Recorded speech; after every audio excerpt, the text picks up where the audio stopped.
Hello, my name is Lisa Young Larance, and I am a practitioner scholar that has almost 20 years of direct practice experience working in anti-violence intervention programming with women who are typically arrested after using force against their intimate partners and then court-ordered to anti-violence intervention. In 2002, I created the VISTA program for Jersey Battered Women's Services in Morris County, New Jersey.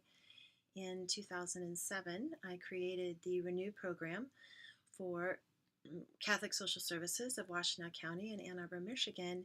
And in 2012, the Meridians program for incarcerated women, for women who've experienced violence and are incarcerated, and providing programming opportunities to work through that trauma and victimization. I came to this work as a practitioner because in the published work that I read, there was little evidence of women's actual lived experience. There was tremendous focus on the controversy and the challenge of providing intervention in an area where we know that women's use of force is distinctly different from men's, and the controversy regarding whether or not this violence is symmetrical with men's violence, which we know as feminist scholars it is not. The motivation, the intent, and the impact is dramatically different for women's use of force against intimate heterosexual partners than it is for men who batter their female partners. But again, as a practitioner, I wanted to contribute to this evolving conversation because I saw little evidence of women's actual words and perceptions of what was going on in their lives and what brought them to programming and the experiences that they had in programming. And this brought the wonderful collaboration that I've had over the years with Professor Susan Miller of the University of Delaware. Dr. Miller published the book Victims as Offenders that really provided a foundation for my ongoing understanding of this critical issue. And through our collaboration, we've worked together on bringing a research practitioner focus to the complexity of this issue. And that's exactly what this article does. By looking at the descriptions and understanding the descriptions of 208 women who were arrested and court-ordered to anti-violence intervention for their use of force against intimate heterosexual partners, we framed 9 categorical descriptions of the women's actions. These descriptions are not meant to be mutually exclusive or the last word on women's use of force.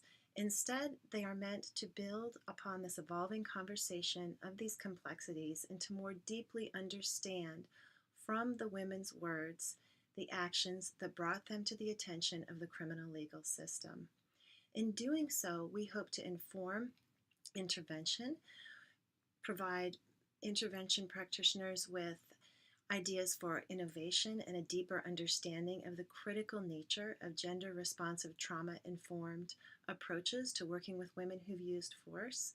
We also hope to inform first responders who come to a scene of an incident and very chaotic, very challenging, but that is nuanced. And just because things appear one way doesn't necessarily mean that they are. So really encouraging a second and a third look at what's happening in the relationship dynamic at that time of the evolving incident.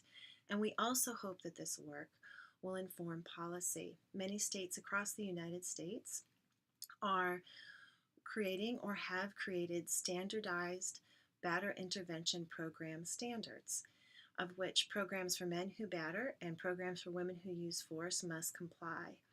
Hopefully our research will inform these policies, whether or not they're already created, but in the following of these policies and also the understanding that, again, women's use of force is distinctly different from that of men who batter in intimate heterosexual relationships in terms of the motivation, the intent, and the impact. We hope that you will enjoy this article, that it will inform your practice, your policy, your research, and that you will bring any questions or ideas our way. Thank you, and our special thanks to Violence Against Women as well as the women whose words we're using to shape the future responses to other women. Thank you.